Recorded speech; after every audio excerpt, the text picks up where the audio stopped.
Well, world wars change worlds.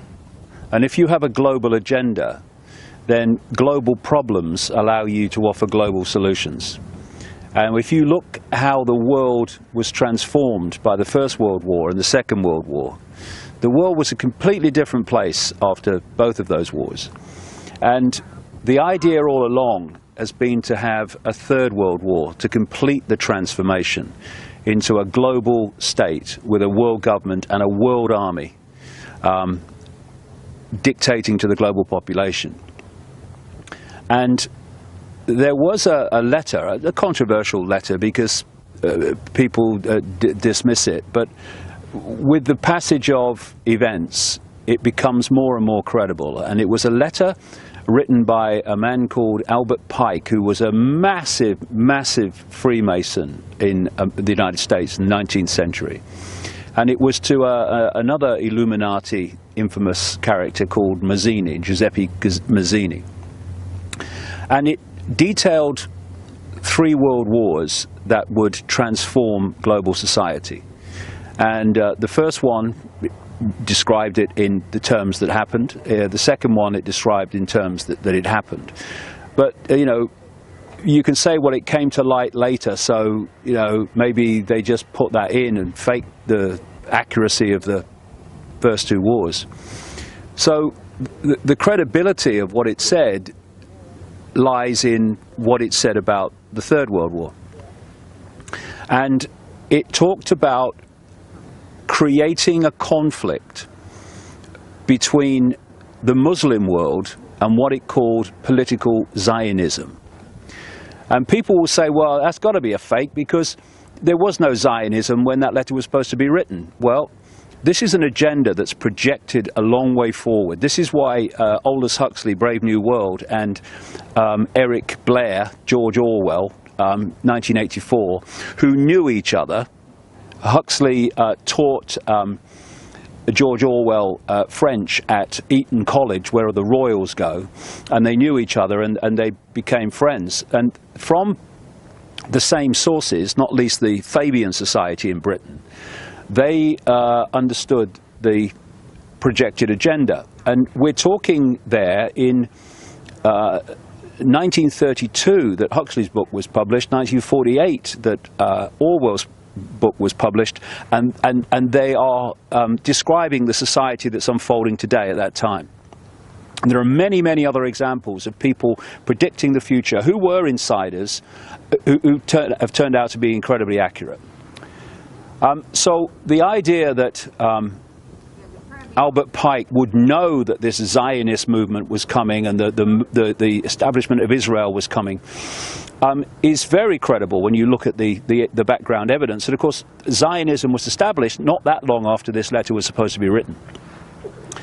And so he was talking about the Muslim world being brought into a war with the political Zionism, what today we call Israel, and that this would, in my terms, create a vortex that would draw in the world, in our terms, America, the European Union, NATO, into this war. And what you have now is a situation that this ISIS group has come out of nowhere, in effect, incredibly well armed, incredibly funded. I mean, I've seen figures like $2 billion at its disposal. And it's walking into towns in Iraq and taking them over. It's established itself at the key border crossings into Syria and into Jordan. And it's all happened really fast. And what the potential of this clearly is to do what Pike was talking about. Because I've said in my books for years that the plan was to create a massive divide and rule conflict between the Shia Muslims and the Sunni Muslims. I mean, I know it's hard to believe for anyone frickin' sane, but this argument over, this ancient argument over who should, be the natural successor to the rightful successor to Muhammad and all that stuff, has created this enormous schism. And schisms are there to be manipulated and exploited by these people. So what you have, therefore, is this ISIS that suddenly appeared with its grotesque violence that is representing Sunni Muslims. And then you have the regime currently in Iraq that is representing, in effect, Shia Muslims. And you have, just across the border, the center of the Shia Muslim world, and that's Iran. Iran, 89%, I think it is, of Iranian Muslims are Shia. Now, in the last little while, there's been this, apparently on the face of it, this strange change of direction by America in terms of Iran. They've spent all these years with Israel saying, well, you know, we must take out their nuclear facilities and these sanctions against them, and all they're terrible. And now, if you remember, in the last week or so, they've even been talking about maybe they ought to get into discussions with Iran and come to some agreement on how they deal with this ISIS situation. And it's like, what? Yeah. But when you come from this perspective, what they're doing is they're trying to draw Iran into this Sunni Shia conflict, like, you know, protect the Shia that this Sunni ISIS are threatening and overrunning at the moment. And once they get Iran pulled into that vortex, it ain't going to get out. Yep. Then there's another aspect of this, which is a real red flag for me. And that is, this ISIS organization is very extreme. And its very name, when you break down the wording, is describing its ambitions. And that's to take over Iraq, to take over Syria, and to take over what they call the Levant. And what does the Levant include? Israel. So here you have this extreme Muslim group, or actually army, actually saying in its own name that our intention is to take over the Levant, to take over Israel. And you'd think at any other time, even with a lesser situation, Netanyahu would be surrounded by microphones and he'd be saying, we must be protected, Israel is in danger. Instead, he's come out and said, oh, no problem, you leave them to it. America, no, don't intervene, leave them to it, don't let them basically weaken each other. And then you've got the United States, their reaction. I mean, it sums up the ludicrous nature of it, that John Kerry has gone to Iraq and he said, well, we don't know about bloody airstrikes because, you know, we might kill civilians. Well, that's never stopped you in the past, mate, has it? Or any of your predecessors. And what it seems to me as I'm reading this is that they're all standing off to let this ISIS get a big foothold in that region.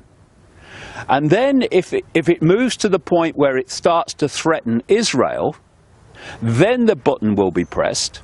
Then the Americans and NATO will come in because they're committed to protecting Israel's security. And then you'll start to see why that sliver of land called Israel, with less than 8 million people, has one of the best equipped armies in the world and a nuclear arsenal. Yeah. Because what Pike was talking about was drawing all these different disparate groups in and creating this vortex of mutual self-destruction, which would change the war that would change the world, taking on from the previous world wars that changed the world, and then at that point their global fascist society would be brought in. No doubt justified by, we need a world government and we need a world army to stop this ever happening again, even though we who are saying that actually created it. And then you've got what I've been saying now way back in the 1990s. The idea is for this Third World War to involve Russia and China against the West. Yeah. Oceania versus Eurasia, yeah. Yeah, the 1984 kind of scenario. And what you have now is the demonization of Russia. Have you noticed that? How suddenly we got the demonization of Russia? And what's opening up in the Ukraine, while all this is starting to go on in the Middle East, is another front against Russia. Because, you know, it's very easy to see how Russia can be pulled into this Middle Eastern conflict by supporting Syria, because destroying Syria is part of ISIS's agenda and American agenda and NATO's agenda. And also Iran as well.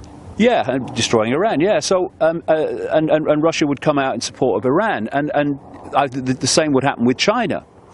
And so you can see how it's how the pieces in the game are being moved around to create this scenario that Pike talked about. A close aide of President Putin, who has special responsibility for Ukraine, has actually said this week that the United States is preparing for a war against Russia through Ukraine, and that what they plan is to try to take Crimea back.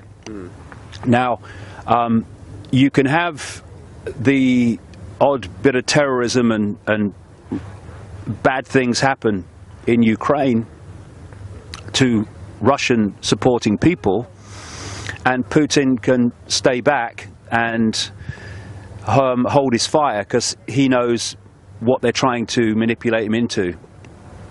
But if they try to take Crimea back, Putin's ego and Putin's pride will no way, I would strongly suspect, allow him just to let them do it. Exactly. And therefore, that if they try to take Crimea back, then what you're looking at is a war, or a calculated war against Russia. Yeah. And if you start a front against Russia on its borders, and then all this stuff going on in the Middle East, you are diluting Russia's impact on what's happening in the Middle East. Yeah. And it's all a setup. And when you have Saudi Arabia and Qatar, who are 51st states of the United States, there are many of those, mind, funding this ISIS and funding this terrorism, while the Americans, who could tell them to stop any time, are saying, are condemning the very terrorism that their 51st states are supporting. Well, the picture's so bloody obvious. It's a setup, and it's a setup to attempt to trigger World War III.